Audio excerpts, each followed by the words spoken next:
We roll on to Wednesday. We kick off with the Queen Mary. It's only me with a bet here. The filly is about 10.0. She's Midnight Affair. She won really well, I thought, at Beverley off the back of a good run at Newmarket in form that I think looks pretty strong. The other fillies going up in trip to the Albany, Soprano, Midnight Affair. There were a couple that were unlucky in behind her, but the way she won, the ground she covered to switch out, she put up a good time figure as well. And I think she's really smart. I was so surprised off the back of that she wasn't second or third in. So she's about 10.0. Midnight Affair, I'm definitely getting backed here. I think she could be. I think she could easily be the best of these. That's the 230 done nice and quickly. Only me with a bet. And Dees, only you with a bet in the fillies handicap, the 305. It's Lady Eros. I'll get a price for you unless you got one. I don't have an official price. I'd be hoping about 13.0. Look, it was between her and Crystal Caprice. Crystal Caprice was good last year, but I just really liked the way that Lady Eros won the last time. She had a run in Ascot there to start the May. It was her season opener, and I'd say she hated the soft ground. But she came out not too long ago at Yarmouth and absolutely bolted up on good to form. One of her ease. Oisin is back on again today. Again, this is completely wide open. My favourite name of a horse ever is Your One There. That's what you would say if you were on a pub in Cork and say, I like that one. Who's Your One There? So, Donn gets that. But yeah, we all got it. Donn's just nice. Yeah. I could just visualize you saying that, Micheál. I can see you there. One there. Yeah. So Lady Eros in the whatever race this is, the Kensington Palace. That one. Next up is the 340 Duke of Cambridge. I'm sitting this one out. Jumbly's 3.0, Prosperous Voyages 4.0, Grand Dame is 10.0. And that's the selection of both Steve and Deasy. Go on, Steve. Yeah, this is winning place because I think it's not as competitive a race as maybe that you think. But this horse has got top form. My screen's just frozen, sorry. So I was trying to buy some time. But last season, Grand Dame only made her debut in April. And she made it in a conditions race, not in a maiden or a novice, and there was good horses in there that had previously won, and she beat them. And then she ran Fontaine to a head in a listed race. Well, Fontaine ended the season winning the Group 1, the Sun Chariot, and that was a race that Grand Dame was third in. And so she's got top form. I think she's got the potential to be even better this season, and I just don't. I don't, for the life of me, see why Jumbly is favourite. Jumbly, I think, is favourite on the back of joining Joseph O'Brien and getting beaten first time up. Because you look through a form for Roger and Harry Charlton, and it's just not as good as Grand Dame. And yet, Grand Dame's 4 times the price or something. I just don't get it. Prosperous Voyage would have to have a chance if the ground does stay genuinely quick. But I think this is here for the taking, and Grand Dame I think it's a really good bet. It's winning place, definitely. Just can't see her out of the frame.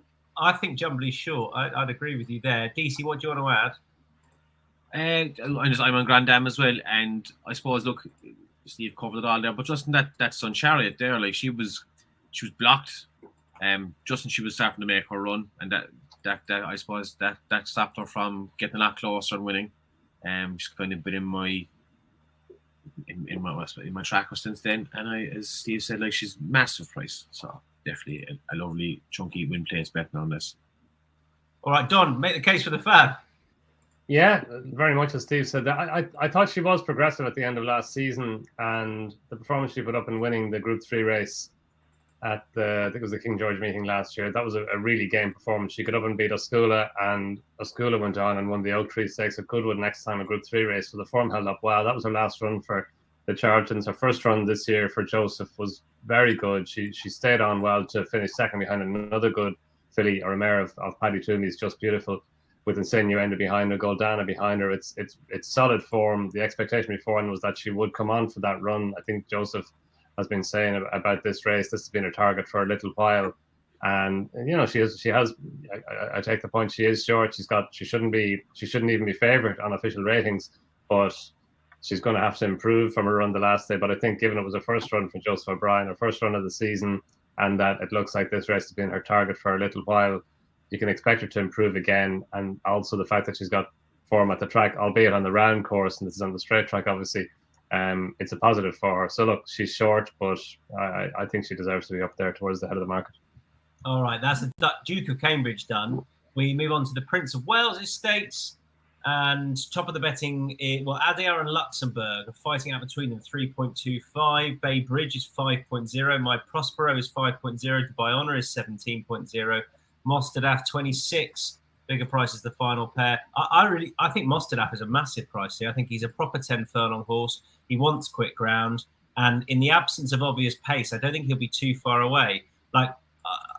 Look, he's not the best of them. He probably won't win, but it's a dead 8-runner field, back in win and place.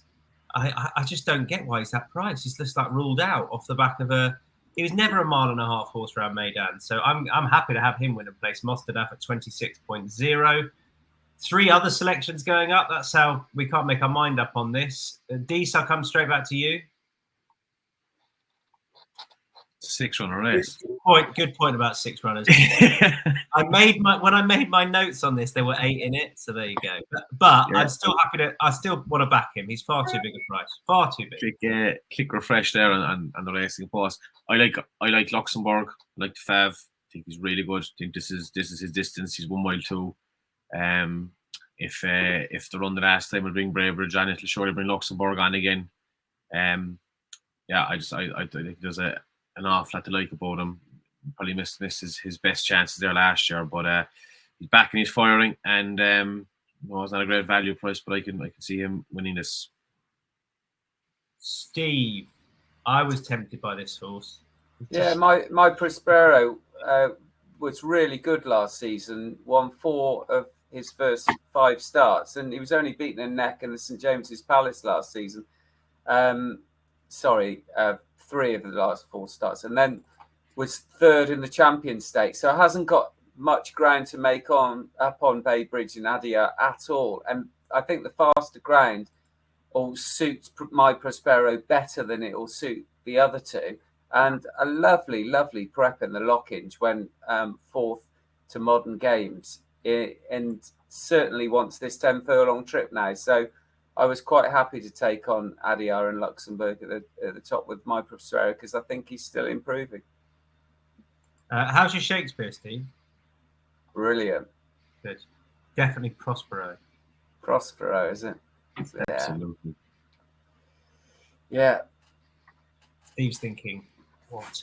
Poor Tom Stanley. I knew him so well. Donn. Yeah, I think Bay Bridge could turn this around with Luxembourg. Or at least I don't think there should be as much between them in the betting as there is. But Ryan Moore was superb in Luxembourg the last day. He stacked it up in front. And you couldn't say that Bay Bridge was an unlucky loser because he got out. There was a point at which it looked like he might not get out on time, but he did get out on time. It's just that Luxembourg was quickening and he couldn't run him down. And actually inside the last 25 yards, he wasn't getting any closer. So he wasn't unlucky. But I think just Luxembourg, obviously top class horse, but he was the beneficiary of a good ride that day. Bay Bridge, he's got form here. He finished 2nd in the race last year behind State of Rest, who again was the beneficiary of a really good ride from Shane Cross. He stacked them up in front as well and kicked. And Bay Bridge was closing all the way to the line. That was on fast ground. That very fast ground would be a bit of a worry.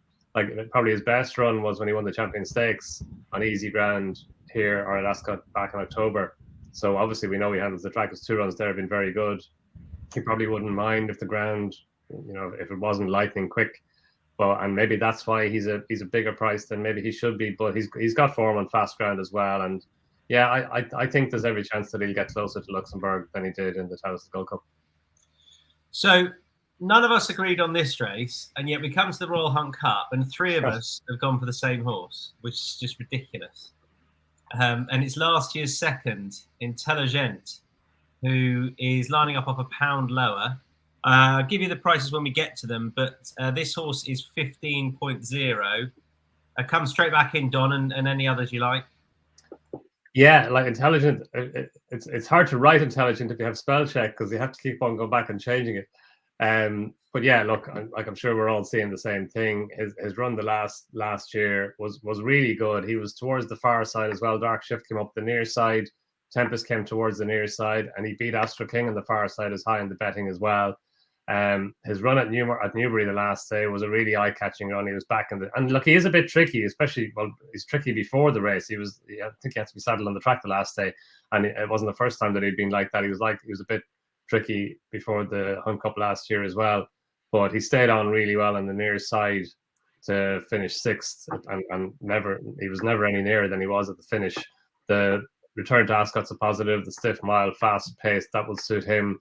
He's actually £1 lower now than he was last year, which is a positive. And James Doyle is back on board, I think, for the first time since last year. So there are lots of signals of intent. It's possible that this race has been on his radar since this race last year, and he's been trained accordingly. So it wouldn't be at all surprising to see him step forward quite a bit on the bare form of his run at Newbury the last day. So yeah, he's really interesting. I think Majestic is interesting as well if he gets into the race. He's a reserve at the minute, and don't think reserves tend to really get in Britain. I think the cut-off point is tomorrow morning. It's earlier than in Ireland anyway.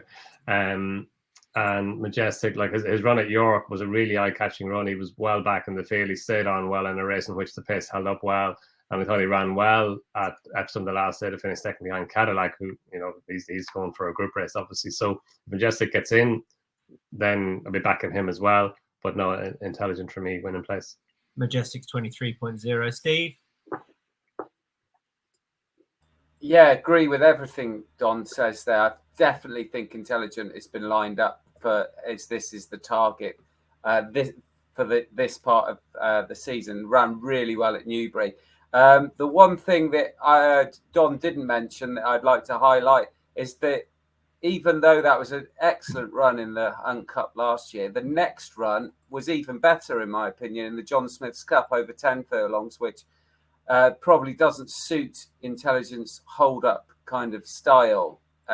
York is a lot sharper track. But to give £2 to Anmar and only be beaten 3/4 of a length is sensational form when you consider Anmar this season's won a French Group 1 and finished second at Adayar in another race. So the form is just so good and everything is in this horse's favour. And the trainer, Jane Chapel-Hyam, is very good per se, but can certainly line one up for a race like this. And she's certainly done it with Intelligent.